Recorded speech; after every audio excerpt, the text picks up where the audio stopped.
왜 이렇게 많이 아프냐라고 말씀해 주셨는데 네. 많이 아픈 것이 당연합니다. 우리가 사실 암이라고 한다면 이것에 대해선 누구나 다 두려움이 있죠. 예를 들어서 우리가 2023년도에 이제 통계 자료를 보게 되면은 한국인의 사망 원인 중에 네, 오늘은 투웨이의 저자 황웅근 원장님 모시고 이야기 나눠보도록 하겠습니다. 원장님, 구독자분들에게 자기소개할까요? 네, 반갑습니다.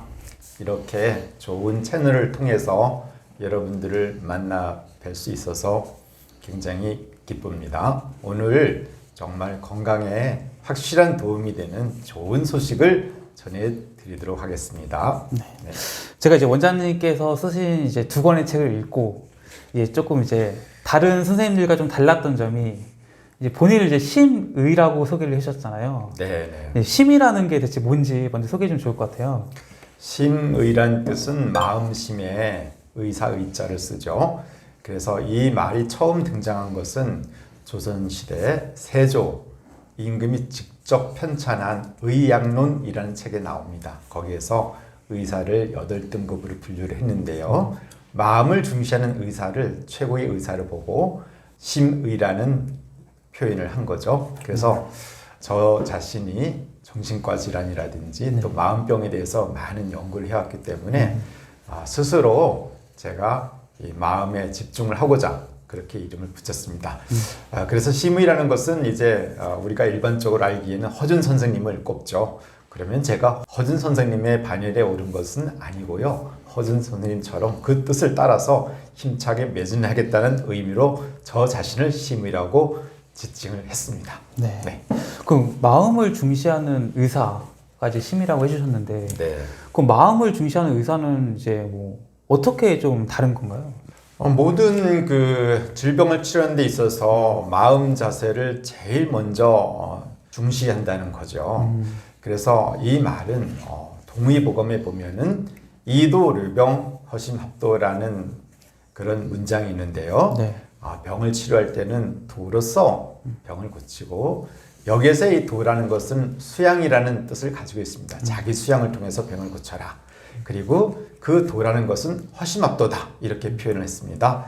마음을 비우면은 도에 합한다라고 얘기했죠. 동의보감에 있는 허준 선생님의 말씀 그대로 제가 존중하기 때문에 이 부분을 특히 더 강조해서 진료를 하고 있습니다. 그럼 이제 그 말씀을 조금 쉽게 해주시면은 모든 병은 마음에서 비롯된다 이런 의미인가요? 그렇죠. 모든 병의 원인이 이제 여러 가지가 있는데요. 네. 우리 그 황제내경이라는 한의학의 경전이죠. 여기에서는 병의 원인을 크게 3가지로 짚고 있습니다. 첫째는 식음유절, 음식에서 병이 온다는 거죠. 음식을 절제하지 못하고 규칙적으로 먹지 못하거나 안 좋은 것을 먹거나 그럴 때 병이 오는 거고요. 또 기거유상이라고 표현을 했습니다. 그 말은 적절한 운동을 해야 된다는 거죠. 그런 것들이 잘 안 될 때 병이 온다. 그리고 불망장로라고 표현을 했습니다. 어떤 망령된 생각, 즉 건강에 도움이 안 되는 그런 생각들을 가짐으로 인해 가지고 내 몸이 굉장히 고통스러워지고 그것이 요즘으로 얘기한다면 이제 스트레스에 해당되겠죠. 네. 그런 요인으로 병이 온다고 했는데 대체적으로 이것은 이제 생활 습관과 관련이 있는 얘기죠. 그래서 이 3가지가 병을 만들어낸다. 그 중에서도 단연 마음의 부분 이것이 이제 제일 중요하다고 보고 있습니다. 네. 심의라고 해주셨으니까 네. 심의로서 원장님께서 보시는 너무 아픈 사람이 많잖아요. 그렇습니다. 사실 의료 기술은 점점 발달하고 있고 음식의 수준이나 먹는 것들은 정말 더 풍요로워졌는데 왜 이렇게 많이 아플까요? 그렇죠. 지금 왜 이렇게 많이 아프냐라고 말씀해 주셨는데 많이 아픈 것이 당연합니다. 네. 왜냐하면은 병이라는 것은 우리가 이제 인생을 생로병사라고 하잖아요. 네. 그래서 병이 없이 갈 수는 없는 거예요. 병이라는 것은 밤과 같은 것이고 겨울과 같은 것입니다. 낮과 밤이 공존하고 여름과 겨울이 항상 존재하듯이 병이라는 것은 결코 우리가 삶에서 떠날 수 없는 존재예요.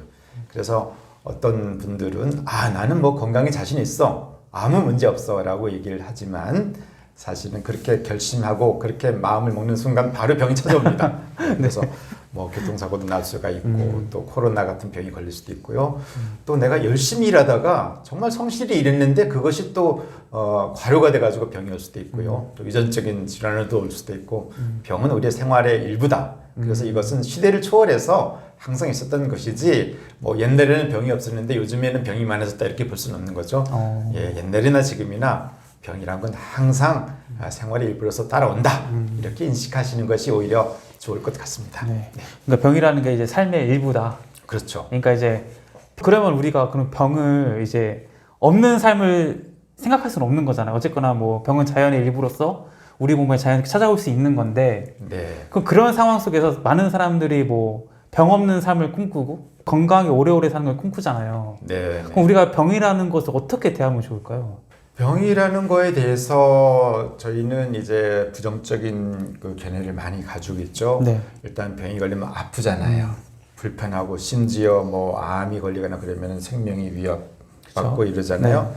그래서 기본적으로 우리 많은 사람들은 병에 대해서 관대하지 않아요. 병이 걸리면은 내가 생활에 제약이 그쵸. 따르기 때문에 내가 하고 싶은 일도 못하고 이러다 보니까 이제 병 자체에서 굉장히 부정적으로 생각하고 있고 또 병이 걸릴까봐 두려워하기도 하고 병이 걸리면은 또 더 그 심리적으로 위축이 되거나 이런 그쵸. 경우가 생기죠. 그래서 이제 어쩌면은 그 병이 주는 고통보다 병에 대한 견해, 병에 대해서 부정적인 생각을 가지고 있기 때문에 오히려 더 고통을 느낀다라고 저는 이제 임상에서 철저히 이제 제가 살펴보고 있습니다. 네. 그러니까 이제 조금 쉽게 얘기하면 이제 암에 걸려서 얻는 고통보다 암에 걸릴까봐 약간 두려움과 그런 이제 상상 이런 뭐 여러 가지 것들이 더 많이 괴롭히더라 뭐 이런 건가요? 그렇습니다. 우리가 사실 암이라고 한다면 이것에 대해선 누구나 다 두려움이 있죠. 그리고 걸렸다 하면은 암에 대한 어떤 선고를 받는 순간 심리적으로 굉장한 위축감에 시달릴 수가 있죠. 그렇죠. 예, 사실은 여기에는 우리가 많은 그 왜곡된 정보를 가지고 있어요. 예를 들어서 우리가 2023년도에 이제 통계 자료를 보게 되면은 한국인의 사망 원인 중에 암이 24% 정도 차지합니다. 단연 사망 원인 1위죠. 그 다음에 이유가 이제 심혈관 질환이다 이렇게 보는데 이러니까 우리가 이제 암에 대해서는 뭐 무시무시한 공포를 그쵸. 가지지 않을 수가 네. 없죠. 근데 여기에는 사실 좀 함정이 있습니다.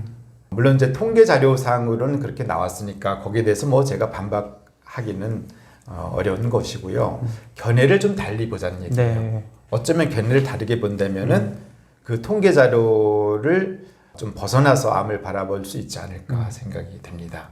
어떻게 달리 볼까요? 그것은 이런 거예요. 네. 암으로 우리가 죽는다는 것은 암이 원인이 돼서 죽는다고 얘기하는 거예요. 암 때문에 죽었다 하죠. 그런데 사실은 사람이 죽는 것은 암 때문에 죽기보다는 네.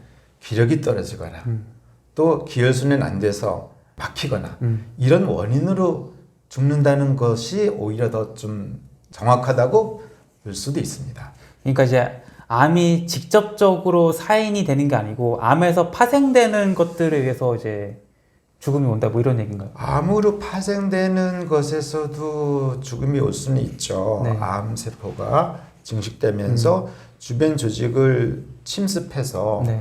예를 들어서 심장이라든지 폐라든지 또 소화관에 직접적인 해를 끼치니까 암이 확장되면서 2차적으로 장기에 피해를 줘서 사망한다 이렇게 볼 수도 있지만 네.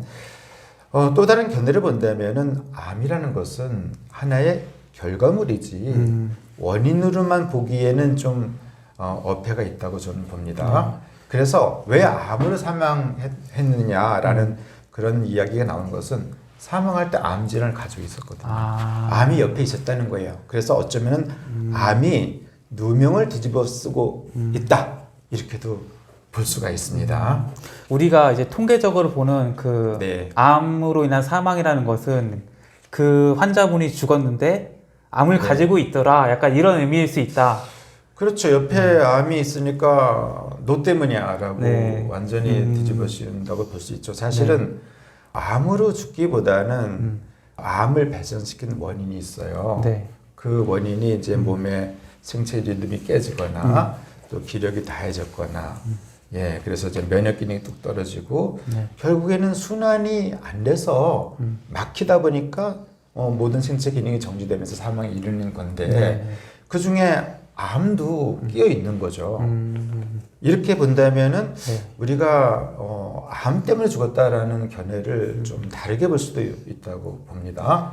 그러니까 이제 암 환자가 이제 죽는 것은 그 네. 암 환자분이 살아왔던 뭐 생활 습관이라든지 네, 뭐 라이프 스타일 뭐 심리적인 그런 부분 여러 가지들이 얽혀서 이제 사망에 이른 것이지 그 결과의 일부로서 암이 하나 있는 것이지 그렇죠. 그 암이 죽음에 이르게 한 것은 아닐 수 있다. 이런 그렇죠. 얘기죠. 네. 그런 시각으로도 바라보자는 얘기예요. 그러면 제가 바라본 시각이 옳다 이것만 바라보자려는 것이 아니라 네. 물론 통계학적으로 암으로 사망했다라는 어떤 그런 기준이 있는 거죠. 네. 그런 시각도 있지만 또 다른 시각을 하나 더 추가해서 보자는 얘기예요. 이것이 바로 투예요. 그러니까 저도 기존의 시각을 부정하고 네. 이런 시각으로만 바라보자가 아니라 그런 시각도 좋은데 거기에다가 다른 시각 하나 얹어보자. 이것이 바로 투이라는 거죠. 그렇게 본다면은 암으로 인해서 죽었다 하지만은 사실 암에 대한 너무 지나친 공포심, 너무 지나친 거부감, 그런 두려움, 저항감이 오히려 스트레스를 가중시키고 그런 스트레스가 가중되다 보니까 기혈순환이 더 저체되고 네. 면역력도 떨어지면서 왔기 때문에 사실은 암에 대해서 지나치게 부정적이 않는다면은 암을 인해서 죽는다? 이런 일은 이제 훨씬 그 확률적으로 떨어진다라고 생각해 볼 수가 있다고 봅니다. 네. 네.